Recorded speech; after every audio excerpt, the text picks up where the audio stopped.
Yes. Good evening. Hi, How are lovely you? to be here. I'm very Lovely to well. meet you. First time. Oh, thank you so much for making. I know you said it was going to be a hectic day, but thank you for making the time. I appreciate it. No, it's great. It's a pleasure to be here. Oh, it's so weird how I came across you. I was watching. I don't know.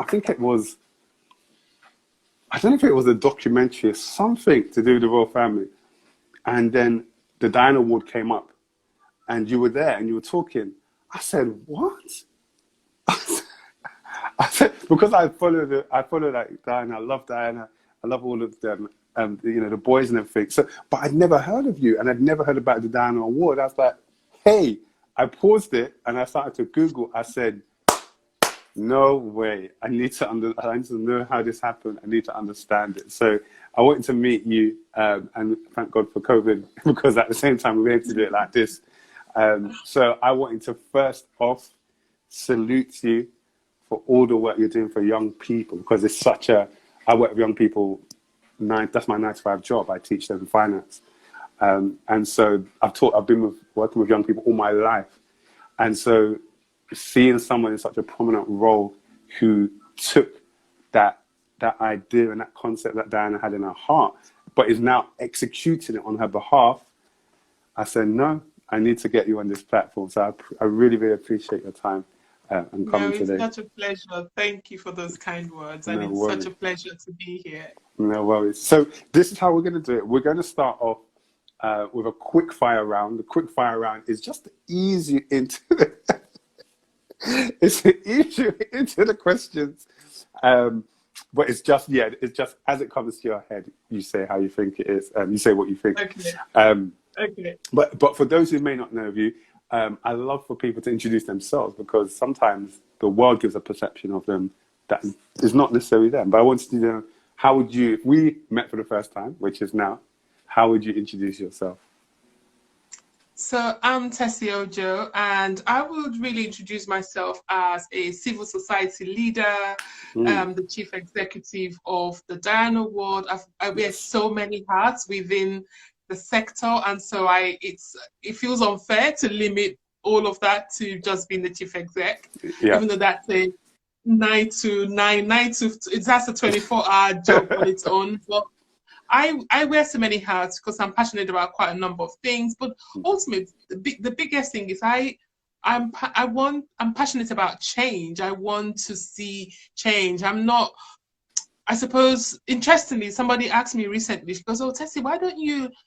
You should go on TV and say some of these things." And I said, "I'm not after the clouds. I'm after change. I just want change. I want to Mm, see equality. I want to see equity, and to me, that's what drives me. So I'm a trustee. I sit on the board of Comic Relief, mm, the BBC yes. Appeals.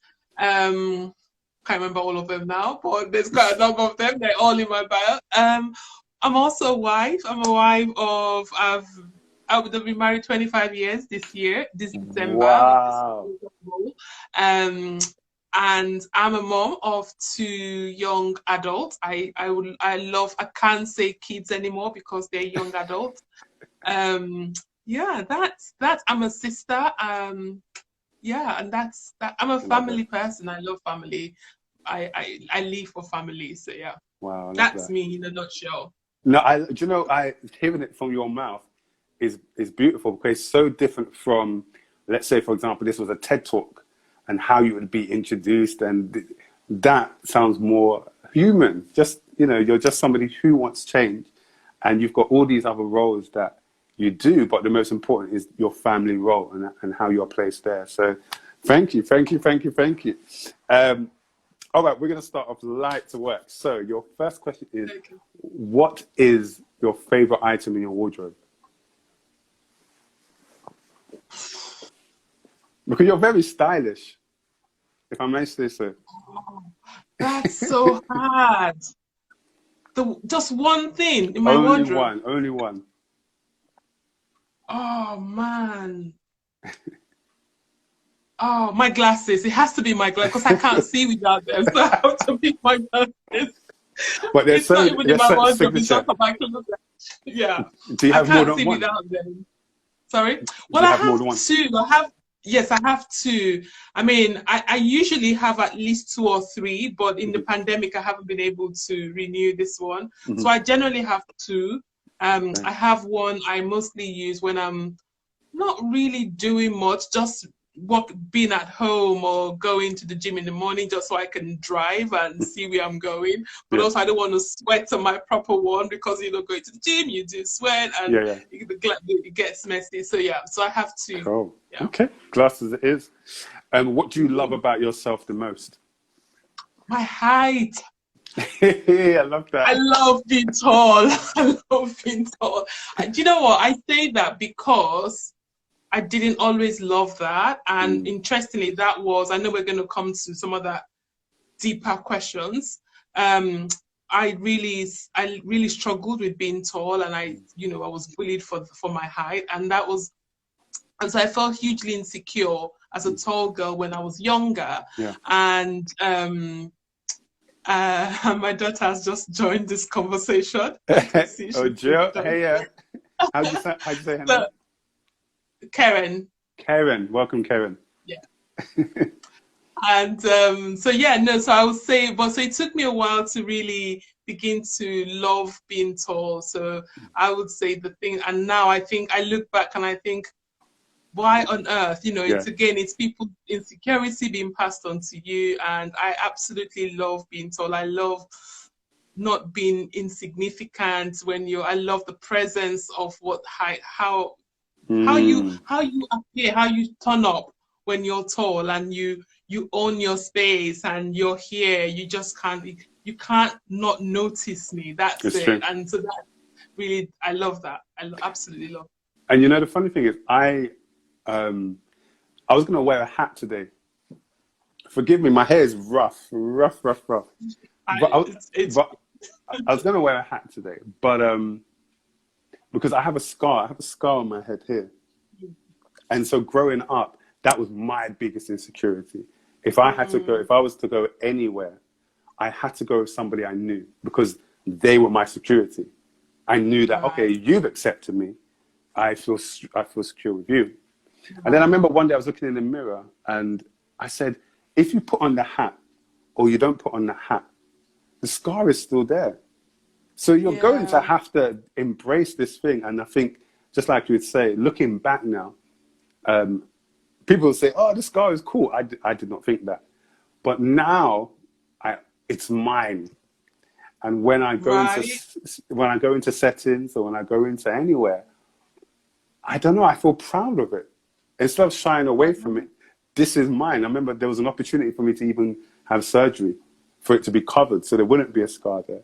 But I said by that time, I was like, no, this is my identity. It's part of my identity, yeah. So we walk in. The things that we are insecure in, we've grown to walk in them. Absolutely. And it is so important, to teach younger people. Sometimes I wish I wish we didn't discover this identity or this ability to own your identity. I wish we didn't discover it later in life. I wish that oh my gosh, I knew this when I was 13 and I could wear heels easily without feeling like, oh gosh, I'm awkward. It's all so awkward because there's not, I wish, and this is one of the things when I look at younger people, I want to say to them, just own your awkwardness, your identity, whatever it is, because really that's what sets you apart when when you're in a crowd, when life gets busy and crowded. Way that the thing that becomes your differentiator is that uniqueness about you, isn't it? Yes. Man, we haven't even started. I love it. Let me just turn off this. Hold it. Let me turn the speaker off.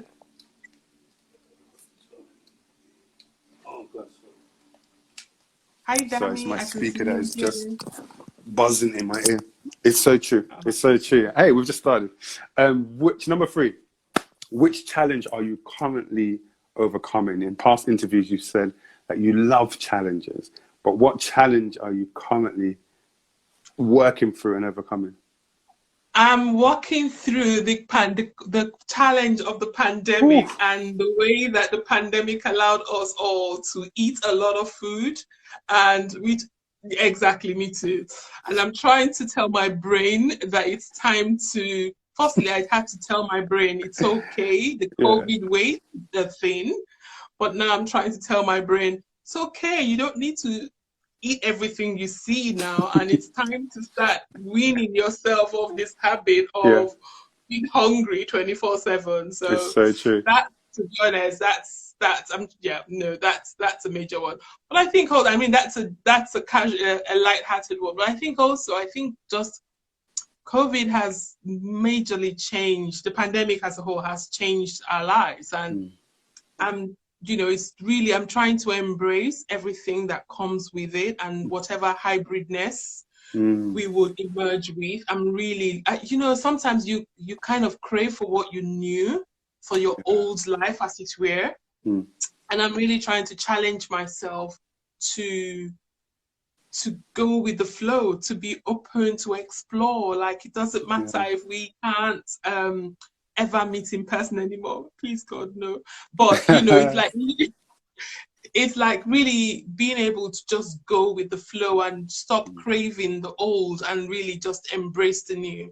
So true, so true. I have videos on my phone that I frequently watch over, and the nostalgia it pains, but I remember I had to stop a bit because it was hurting too much, and I was thinking, what is this? When are we ever going to get back to that? We're never going to get back to that. We may not, but there might be something new, just like you said, that emerges that will be better. And if if you're willing to accept it. Awesome. Something that made you smile this week.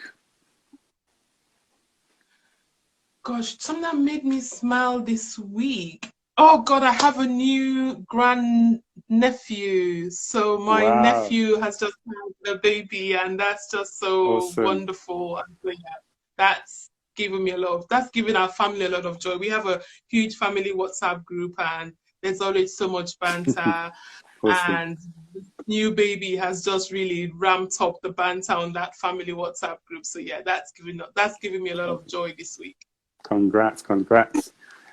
Who are your COVID high five? Oh God, COVID high five. So 5 people. Explain what a COVID high five is. So in an interview, you talked about the COVID high five being 5 people that you can turn to in the middle of this pandemic. Okay, yes. Oh, right. Okay. Look, so that would mostly be my family. I mean, mostly it would be my. COVID has. I mean, on one hand, we've spent so much time together in the house. My son's at uni, so it's mostly been the 3 of us in the house, and that's just been. It's had its challenges, like every family, but also it's been a joy to be able to actually just be at home 24 hours. I was saying to my husband the other day, I've never, ever, I don't think in all of our married life, we've actually been together, like within each other's space every single day for a whole year, for 365 days, because there's somebody either traveling somewhere or someone going somewhere, or you go to work 9 to 5 and so you do the mornings and the evenings. True. But you've done 24/7 completely for 300. That's an achievement. And we come out okay. He said to me the other day, he says, but we made it, right? We came out okay. I'm like, yeah, limping and but we made it. My COVID has mostly be my family, and I've got a couple of friends that I know just have my back, and every time we have some ups and downs, you can always run to them and say, hey, can we just have a WhatsApp video call or something? So yeah. Awesome. That's good. I've got a lot of family on this thing. I can see my family are literally joining. Hey, family. Hi, Jamie. Hi, family. A recent hallelujah moment for you. I turned 50 2 weeks ago. 35, did you say? Yeah, of course. You're so good. You said 35. Yes. I said 35 with 15 years experience. I love that better. Yes. Okay. And, you know, that really was, you know, there's so many things you can sit around and be unhappy about. You know, Yes. there's Yes. so many things you can look at. Oh God, this has happened, we're not doing this, we're not doing this year. Actually, I picked up this thing of really keeping a gratitude journal where I'm Sure. every day, and I wanted to do that particularly for my 50th year, because I want to look back and look at the things that really that have made an impact on my life, the small things every day. And you know, just turning 50 with all of the ups and downs of life, and just taking a moment to just say, I'm just grateful to be here. I'm just grateful. I look at everything. I'm grateful for my family. I'm grateful for my children. I'm grateful, like I said earlier, that in a few months we'll be celebrating our 25th wedding anniversary. I'm just grateful. I look at the Diana Award and I'm so grateful for where we are at, and I'm just grateful for life. I'm literally like, yes. So that was my hallelujah moment, where I just like, can I just have as many cakes as possible? You know, the one thing though that I was not happy about was, I wish I got a hall pass or a free pass to have as much cake as I possibly can, without any implication on without just being able to, it just goes through and not stay anywhere. That, yeah. That is awesome. Yeah, I saw it on your stories and and everything. You looked happy. Actually, you looked very happy, and you looked like you really, really enjoyed it. So, we celebrate you. All right, a few more. You're doing well. What are you most proud of? Wow, what am I most proud of? Gosh, one thing. Just one. Oh, That in your mind is, yeah, this has to be top of the list. I have to be honest, I'm really proud of my children. Like, I'm so incredibly proud of, I think I actually said this to them on my birthday. I was like, they make mothering so easy, and I'm just proud of the two of them, and just where they're at in life, and how their outlook to life, the way they embrace life, the way they serve. They serve. I've said these two people, they serve.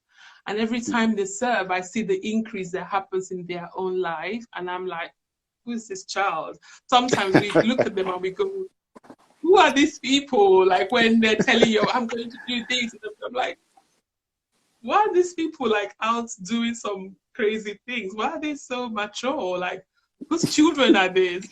And I'm really proud of them. Oh, that's nice. That's beautiful. 2 more. £8 million. If I transferred £8 million to you right now, what would you do with it? Oh my goodness. So if you did that, I will tell you, do you know what? In a few weeks, we are at the Diana Award, we're launching our new strategy.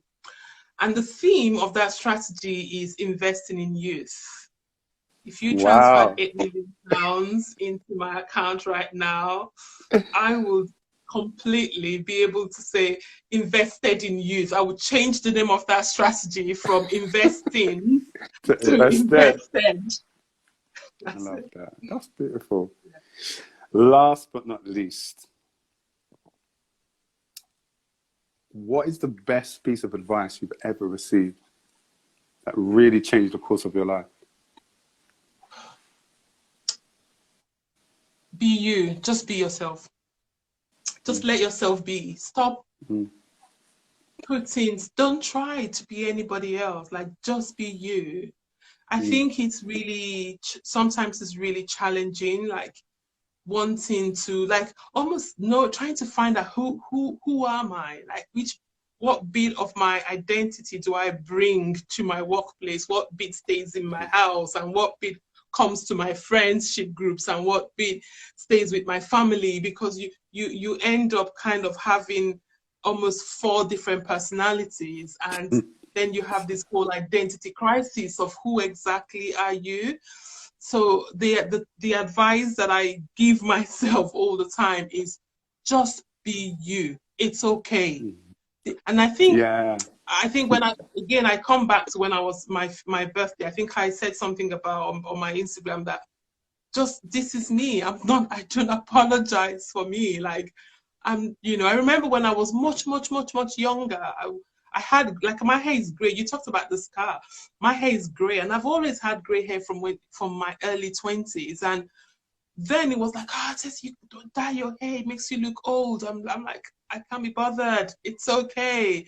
And just like you, when people ask, oh, that's, that scar is quite cool. 90% of the time when I get comments about my hair, it's always, I love the dye. Where did you dye your hair? And I'm like, this is natural. I didn't do anything. This is my natural color. It's part of just be yourself. Just be you. Be comfortable in yourself, because then people, suddenly that comfort is what will bring other people to go, I like what I see. And if you don't like what I see, it's okay. Like, don't get me wrong, not everyone would like what they see, and it's okay. I'm okay with, I'm at peace with that as well. Yeah. That's beautiful. There was an interview you did, and you said they asked you about doing the Diana Award, the media attention now being on you, and how you dealt with that in terms of separating that from your private life. And one of the things that you said, to be honest, you don't really think about that. There are things you keep away, but predominantly you're just yourself. So there wouldn't be anything to find. There's no, I'm not this way here, this way here, this way here. I'm just an open book.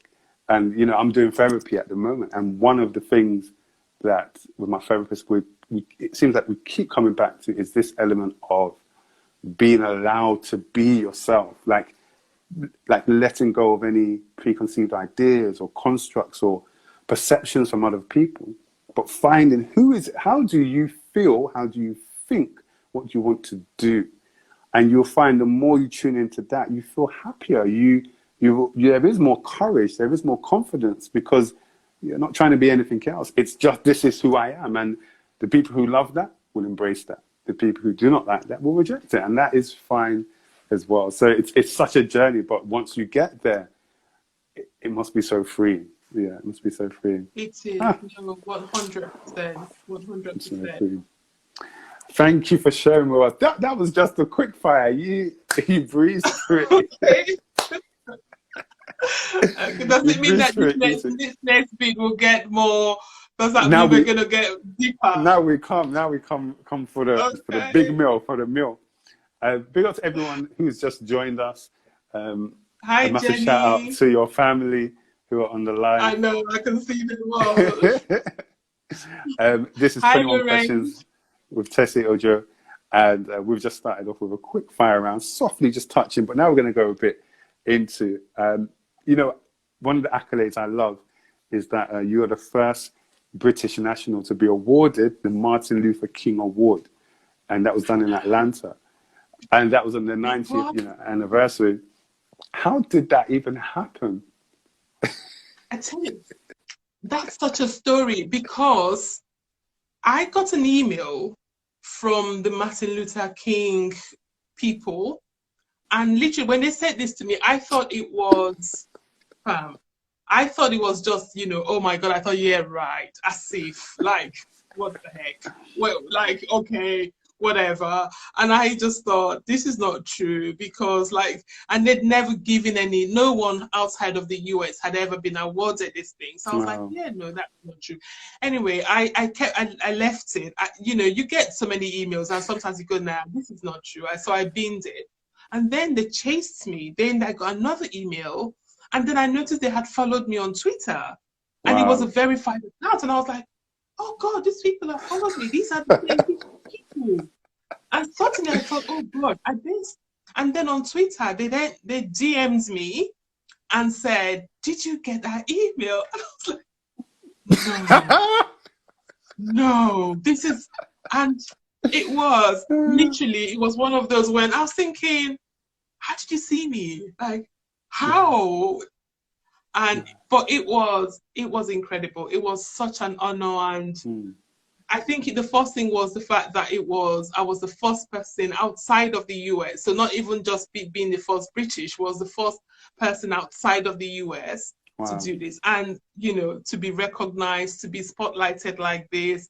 And, you know, Martin Luther King, who doesn't know him? Like, who didn't grow up knowing of him and knowing everything that it was just such an incredible honor. And then meeting his family, and then they flew me out to Atlanta, and just meeting his entire family and just being with these people. It was like, even though he wasn't there, it was literally like being in the presence of greatness. And all my mind kept thinking about was this person who pushed barriers. And I felt in some, you know, being there made me, I don't want to use the word intimidated or inspired. I want to feel like I felt when when you're thinking you're doing great work, and suddenly that great work looks so minutiae in the grand scheme of everything. That's exactly how I felt. I felt like, gosh, Tessy, you're not doing enough. Wow.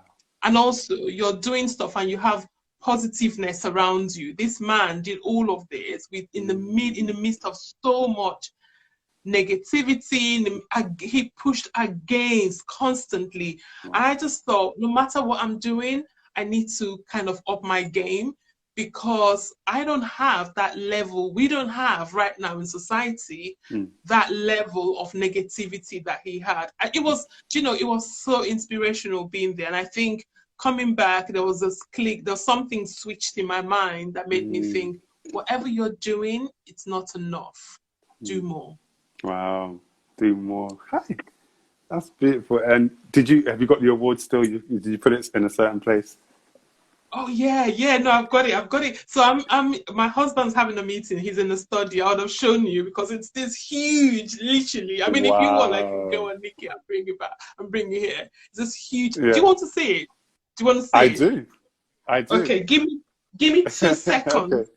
2 seconds, and I will go and get it. That's fine. We'll be right here. Welcome, everyone. Thank you so much for joining us. Let us know how you're finding the conversation so far in the comment section. And if you've never actually heard of us, and you've never actually listened to 21 Questions, we're here every Thursday, 9 o'clock. This one's 8 p.m., but we're here every 9 o'clock. And follow us. We're going to be having our first event. It's coming real soon. I'm working my butt off to make it happen. It's going to be our first live event after the lockdown. So we'd love to have you there. Tickets will be very limited. So make sure you click the link in our bio. And you're part of the mailing list. Wow. Okay. That looks like an Olympic torch, or something that is literally Statue of Liberty holds. It literally is. It is huge. Wow. It is huge. So I flew back and I had this in my hand luggage like this. So evil touch. That is beautiful. It is so beautiful. It's it's incredible. I love it. I absolutely love it. Well, we salute you continually. Thank you. I wanted to ask you, growing up, how did you spoke about the bullying in terms of your height. How did it affect you negatively in your youth? And did it ever carry on into your adulthood? So I think I was lucky in the sense that I had, my parents were really great people. I mean, my dad's still here. My mom's sadly no longer here. But I was really lucky that when in the process of the, say, 18 months, when this whole thing was happening, and when I was able to actually speak to my parents about it, the biggest thing that was affecting me at the time was that the group that were really the perpetrators at the time were almost in all of the extracurricular activities I was involved with. So my dance group, my singing group, everything I really loved, that group was there as well. And so I remember saying to my mom that I don't want to do those things anymore because of that group. And my mom was a head teacher. And she said to me, oh, it's okay. We can get you alternative ways of doing that. She then got me to come into her school to begin to run after school clubs for children who were not as part of her school. And those Wow. after school clubs were exactly the clubs that I was missing out on. Many years, I didn't realize what they did. I didn't realize the impact. But two things happened on the back of that. Firstly, that was my real first experience of working with young people. I was only 13, 14, but I began to serve. So that was that for me was the seed, where the seed of working with young people was sown into my life, where I was the person running something. I wasn't just a helper, I was leading something. The second bit for me was, I didn't realize this at the time, but what they did, and when I spoke to my dad many years ago, he said to me that they wanted to help me understand that they wanted to help me shift my attention from this thing, the physicalness, to what's inside. They said it's what's inside of you that makes you. It's not how tall you are, how short you are. It's not your physical attributes. It's what's inside of you. They wanted to help me understand that it didn't matter where I was. I brought value to others. And once I understood that, I will thrive anywhere. Because the interesting thing was that I thrived. I didn't realize anymore. Interestingly, our group, our little dance group, actually won competitions. We began to enter big competitions. We just thrived. And the funny thing was, shortly after that, when I was about 16 or 17, my brother, I had a day with my brother who, because I'm the only sister, I'm the only daughter, I have brothers, lots of brothers. I had a day with my brother we went to the same uni, and he said to me, I dare you to do a beauty contest. And I did. But I would never have done this ever if I hadn't gone through those few years of just finding my value and my worth somewhere else. Not that the beauty contest gave me any value. I would never, because of how much I hated being tall, I would never have put myself on show in that sense. But it didn't matter. I just did it because I knew somewhere between telling my mom at 13 that I hated my height or that I wanted to have my legs amputated, to when I was 17, something happened in between that. And the only thing I can point to was the fact that I was running after school clubs in my mother's school, and I was working with young people, and I suddenly found my value. I found my value there. My identity became, I know who I am. I'm worth something. I'm of value. I know what I bring to your table. So if you don't want me around your table, you're lost, because there's a lot. Do you get me? There was just so in that sense, I was lucky to have parents who were able to shift my gaze on what I was struggling with, to actually, there's more inside of you, and you need to find you inside. And by doing that very quickly, that's the transform. That was the difference it made in my life. Jeez. Just listen to you, like, it's such a setup for what you would become and what you would need to start doing. Such a set up, God just orchestrating things, because without that revelation, so young, you'd just as I was talking about earlier, you'd still be figuring it out now and still be trying to understand, okay, who am I, where's my value? But having that cemented there meant it was a perfect springboard. And it's funny because I'm not too sure how the ages apart you and Diana were, But it's almost like your trajectory was going here, hers may have been going there or whatever. But you were going through the things you needed to go through to be in that position to be able to springboard and do what you do now, not just with Diana, but on all on the boards, you know, the Comic Relief that you're on the Council for Child Internet Safety, cyberbullying. These are things that are important to young people and are protecting them. And I think in all those roles, you are serving them out of your, you know, out of your heart. And from that comes compassion, from that comes love, from that comes a desire to see them grow, a desire to see them thrive.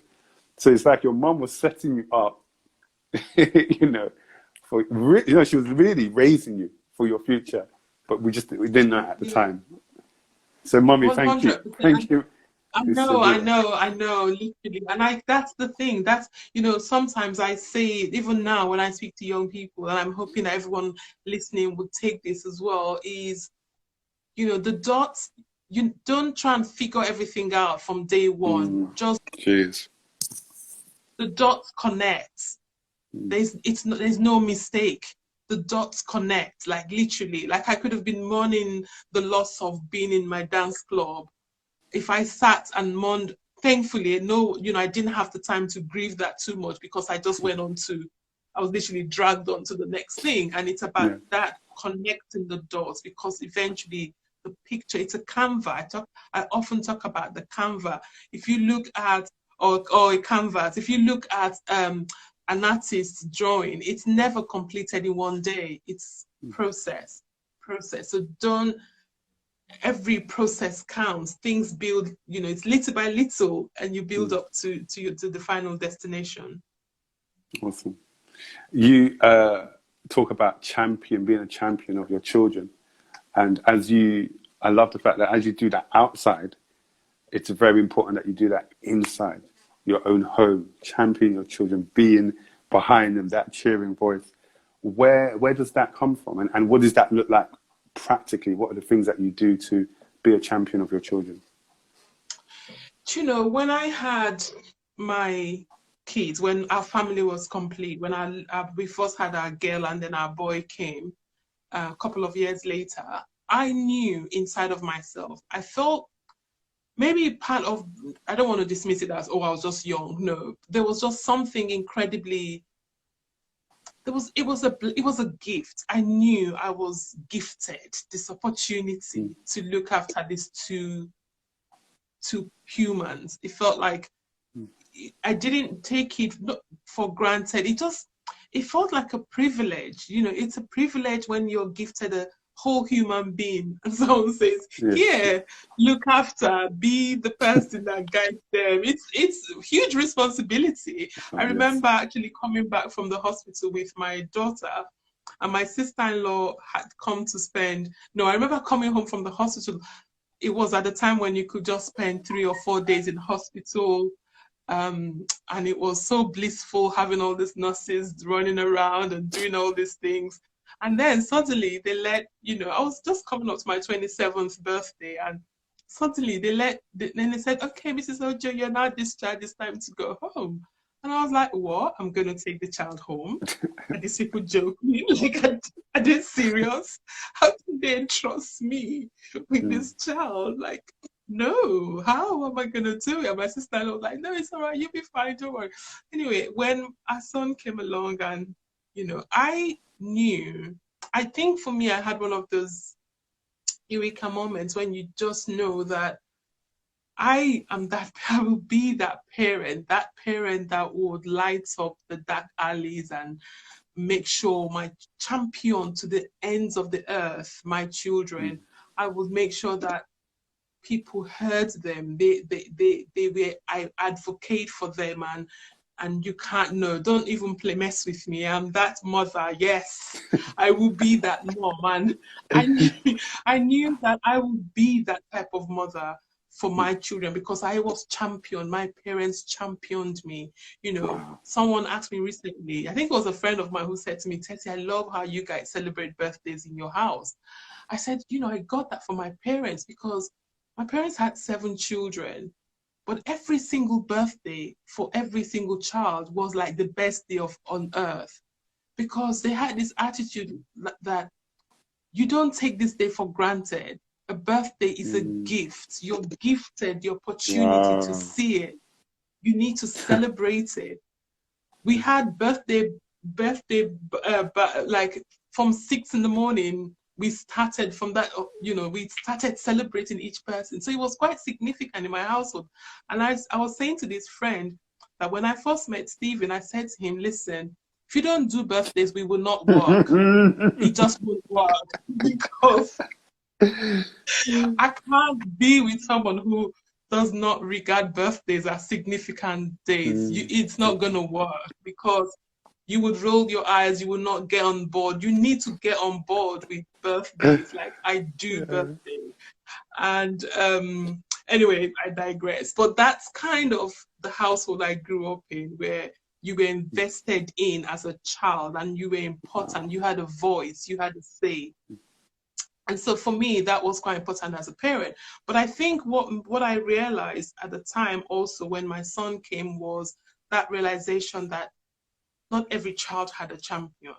And it was that, firstly, that moment of, oh my goodness, I'm so blessed. Oh my God, this is incredible. This is so amazing. Gosh, I'm so grateful. To, oh my God, did everyone have this? Did every child have a voice? Did every child have a champion? Is this something that not every child, gosh, no, every child should have this. Why wouldn't every child have this? Who's advocating for those who didn't? And so I had both, which is crazy how you have those two happen at the same time. So coming back to the question, which I know I've digressed hugely. That's fine. How do I champion my children? I think as parents, we give them space to be, like, they know, like, it's not about, we listen. We want to know what their thoughts are. We listen. They have a say. It's not about what we want. It's about, okay, you want to do this. How can I facilitate? I'm a cheerleader. How can I help? Yes, every now and again, like my son was saying recently, how he was saying during my 50th birthday, he was saying, like, Mom, you were just always there. In my primary school, you would run activities I didn't even remember I was a parent governor in their school, because I just showed up and I'm like, yes, I'm here. I'm showing up. I'm advocating for my children. But by being a parent governor, I advocate for every other child. And he reminded me how I ran Black History Month in his school, in primary school. And he remembered the song. I didn't even remember the song. On my 50th birthday, he was sharing the song. And he said, initially he was like, I'm so embarrassed. Why is my mom singing this song in this nice little posh white school? And why is my mom singing this? But suddenly the way that everybody else joined in made him think, actually, this is cool. Let me join in too. And I think I suppose it's, understanding that they have value. Our job is to help them find their gifts and their talents, not insisting on any way. It's not, I remember when my daughter was young, she would always say, if you say to her, what do you want to do? She goes, I just want to be like you, Mom. I'm like, no, you can't be like me. I'm so different. I'm so unique. I love it. You need to be you. Who are you? How, and I watch them now, and they're their own people. And it's just incredible to see. It's absolutely incredible to see. That is beautiful. It's beautiful because, I've got